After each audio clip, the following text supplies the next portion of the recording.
मेरे लिए सबसे बड़ी चीज मेरा आत्मसम्मान है, इसलिए मैं तुम्हें माफ नहीं कर सकती। अब तुम यहाँ से जा सकते हो। देविका, एक बार मुझे मेरे बच्चे से तो मिलने दो। मैंने अभी तक उसे देखा भी नहीं है। कौन सा बच्चा सचिन? वही बच्चा जिसे तुमने और तुम्हारे बाप ने अपने घर के अंदर तक नहीं घुसने दिया। आज अचानक बच्चे की याद कैसे आ गई? देखो सचिन, चले जाओ यहाँ से। मेरे बच्चे के सामने और मेरे सामने फिर कभी मत आना। सचिन जब घर जाता है तो घर के सभी आदमी उसे डांटने लगते हैं। इतनी रात को कहाँ गया था सचिन? देविका से माफी मांगने। तुझे शर्म नहीं आई अपनी बीवी से माफी मांगते हुए? घर की इज्जत का कुछ ख्याल है कि नहीं? लेकिन चाचा जी, आखिर अपनी ही पत्नी से माफी मांगने में कैसी शर्म? लो जी लो, नवाबजादे पूछ रहे हैं कि कैसी शर्म। अरे मुझे अभी तक ये समझ में नहीं आता कि देविका तेरी पत्नी है या तू देविका की पत्नी है। जीजा जी, पति पत्नी एक समान होते हैं और माफी मांगने से कोई छोटा बड़ा नहीं होता। काश मैंने पहले अपनी पत्नी का साथ दिया होता। आज मैं आखिरी बार आपको समझा रहा हूँ कि आप सब भी अपनी पत्नियों से माफी मांग लो। देविका ने तो मुझे माफ नहीं किया, शायद माँ, चाची, भाभी और दीदी ही आप सबको माफ कर दे। सचिन सभी को समझाने की बहुत कोशिश करता है, लेकिन कोई भी उसकी बात नहीं सुनता। वहीं दूसरी ओर सुजाता के हाथ का बना खाना सारे गांव में फेमस हो गया था, तो उसने एक बहुत अच्छा सा होटल खोल दिया। देविका, मैं चाहती हूँ मेरे होटल की सबसे पहली ग्राहक तुम ही हो, क्योंकि तुम्हारी वजह से ही आज मैं अपना खुद का होटल खोल पाई हूँ। क्यों नहीं भाभी? लेकिन भाभी, आपको अब अपने होटल में ना सिर्फ इंडियन खाना बनाना है, बल्कि इटालियन, चाइनीज और फ्रेंच खाना भी बनाना होगा। सुजाता सभी औरतों को अपने होटल का खाना खिलाती है। खाना खाने के बाद कम्मो कहती है, अरे बहू, इतना अच्छा खाना तो मैं भी नहीं बना सकती। तू तो वो हो गई, क्या कहते हैं उसे? मास्टर शेफ चाची जी। हाँ, मास्टर शेफ। बहू, अब तेरा होटल चलेगा नहीं बल्कि दौड़ेगा। हाँ बहू, तूने सच में खाना बहुत स्वादिष्ट बनाया है। अब वीना बेटी, तुझे क्या करना है? अपना बुटीक कब खोलेगी? माँ, कल ही कर देती हूँ। दुकान और सिलाई मशीनों का सारा काम हो गया है और वर्कर भी आ जाएंगे। तो ठीक है फिर, अच्छे काम के लिए देर नहीं करनी चाहिए। देविका, मैं चाहती हूँ कि मेरी दुकान का इनॉग्रेशन तुम करो। आखिर तुम्हारी वजह से तो मेरा बुटीक खुल रहा है। अगले दिन वीना भी अपना बुटीक खोल लेती है। उसका बुटीक भी चलने लगता है। माँ, आजकल ना कस्टमर ज्यादा हो गए हैं। बुटीक में जो वर्कर है वो वर्कर कम पड़ रहे हैं। मुझे और वर्कर की जरूरत है। बेटी, गांव में तो तुझे कोई मिलने से रहा। अच्छे वर्कर तो शहर से ही मिलेंगे। हमें भी कुछ लोगों की जरूरत है जो हमारे बर्तन शहर ले जाकर बेच सके। देविका बहू, अब तू ही कुछ कर। ठीक है माँ जी, मैं अपने पापा से बात करती हूँ। वो अखबार में इश्तेहार दे देंगे तो कई वर्कर आ जाएंगे।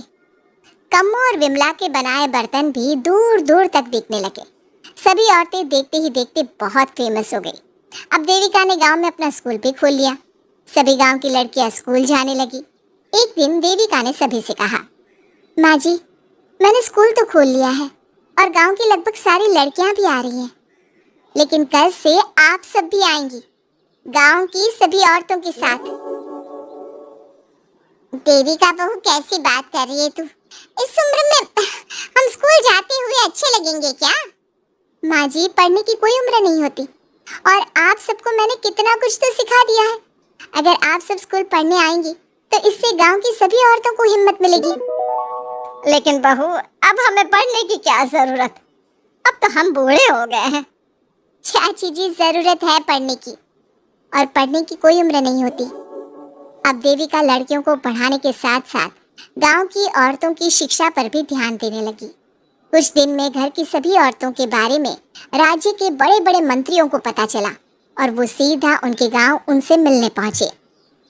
देविका जी, आपकी वजह से पूरे गांव का नाम रोशन हो गया है। जगह जगह आपके घर की सभी औरतों की तारीफ हो रही है। हाँ देविका जी, आप सभी के बारे में सुनकर हम अपने आप को रोक नहीं पाए और आपसे मिलने आ गए। देविका जी, हम आपको और आपके घर की सभी औरतों को सम्मानित करना चाहते हैं और आपके स्कूल के लिए डोनेशन भी देना चाहते हैं। इस तरह मंत्री और गांव के सभी लोग देविका के साथ साथ उसके घर की सभी औरतों को प्रतीक चिन्ह देकर, फूलों की माला पहनाकर और शॉल देकर सम्मानित करते हैं। इसके अलावा देविका के स्कूल के लिए भी बहुत पैसा देते हैं। जिस पंचायत ने देविका के खिलाफ फैसला सुनाया था, उस पंचायत को अपने फैसले पर आज पछतावा हो रहा था। उधर घर के आदमियों की हालत और भी खराब हो रही है। बापू, चाचा जी, अब सचिन ने आपको समझाया था कि सबसे माफी मांग लेते हैं, तब आपने हमारी बात नहीं सुनी। अब देखिए, सभी का राज्य में कितना नाम हो रहा है। खुद मंत्री जी उनको सम्मानित करने आए हैं। बापू, मोहन और सचिन ठीक कह रहे हैं। हमारी हालत तो दिन पे दिन खराब होती जा रही है। ना तो हम घर का कोई काम कर पा रहे हैं और ना ही बाहर का। तुम लोग जरूरी बात सबसे आखिर में बताते हो। ये बात तुम लोग पहले भी तो बता सकते थे। भैया, हमें सबसे माफी मांगनी चाहिए और सबको यहाँ बुलाकर लाना चाहिए। ठीक है, तुम सब यही चाहते हो तो चलो, आज ही घर की सभी औरतों को घर ले आते हैं। घर के सभी आदमी चल देते हैं सभी औरतों से माफी मांगने के लिए। जैसे ही वो औरतों के पास पहुंचते हैं, सभी हैरान हो जाती हैं। कम्मो, ये सब यहाँ क्यों आए हैं? पता नहीं, लगता है आज फिर झगड़ा करने आए हैं हमसे। अगर आज कल्याण ने मुझे कुछ बोला तो इसे छोड़ूंगी नहीं मैं भी नहीं छोड़ूंगी मोहन जी को। ना इनका भरता बनाया तो मेरा नाम भी सुजाता नहीं। शांत रहो आप सब, देखने तो दो क्या कहते हैं। सभी आदमी अपनी अपनी पत्नियों से माफी मांगते हुए कहते हैं, कम्मो, मुझे माफ कर दो, मैं तुम्हें घर ले जाने आया हूँ। तुम्हारे बिना घर बहुत सुना लगता है विमला, घर चलो। सुजाता, मैंने जो भी तुम्हारे साथ किया उसके लिए मैं बहुत शर्मिंदा हूँ। मुझे तुम्हारी और तुम्हारे हाथ के बने खाने की बहुत याद आती है। तुम मेरे साथ घर चलोगी ना? वीना, वो घर मेरा नहीं तुम्हारा है और मैं नहीं चाहता कि तुम मेरी वजह से अपना घर छोड़ दो। इसलिए अपने घर चलो और हम सबको माफ कर दो। अपने पतियों की इस तरह माफी मांगने से सभी औरतें अपने पतियों को माफ करके उनके साथ जाने को तैयार हो जाती हैं। लेकिन देविका घर आने से मना कर देती है। सभी औरतें उसे समझाती है, देविका बहू, अब घर जाने में क्या दिक्कत है? मांग तो ली सबने माफी। देख तो सचिन भी कितना शर्मिंदा है। हाँ बहू, हमारी लड़ाई तो यही थी कि ये हमसे माफी मांगकर इज्जत के साथ घर ले जाए। अब घर चलने से तेरी शादी बच सकती है। चाची जी, मैं पहले भी बता चुकी हूँ, अब दोबारा से फिर कह रही हूँ, मेरे लिए शादी से बड़ा है आत्मसम्मान। आप लोगों की शादी आपकी मर्जी से नहीं हुई है, लेकिन मेरी शादी मेरी मर्जी से हुई है। इसलिए शायद आप लोगों को फर्क नहीं पड़ता कि आपके पति ने आपके साथ क्या किया, पर मुझे इस बात से बहुत फर्क पड़ता है कि मेरे पति ने मुझे अपने बराबर नहीं समझा और इसलिए मैं उसे माफ नहीं कर सकती। देविका, मैं अपने बर्ताव के लिए बहुत शर्मिंदा हूँ। तो जिंदगी भर शर्मिंदा रहना। और हाँ, आप सब इनके साथ जाना चाहती हैं तो जाइए, लेकिन मेरी एक बात हमेशा याद रखिएगा, शादी सिर्फ एक रस्म होती है। इस रस्म में पति और पत्नी बराबर के हिस्सेदार होते हैं, ना कोई छोटा होता है और ना कोई बड़ा। इसलिए यदि आपका पति आपको सम्मान दे तो बदले में उसे सम्मान दो, नहीं तो वो जैसा करे आप भी वैसा ही करो। देविका सचिन के साथ नहीं जाती है और अपनी बेटी के साथ वहीं रहने का फैसला करती है। अब वो न सिर्फ अपने गांव बल्कि हर जगह जाकर महिला शिक्षा और उनके अधिकारों का प्रचार करती है।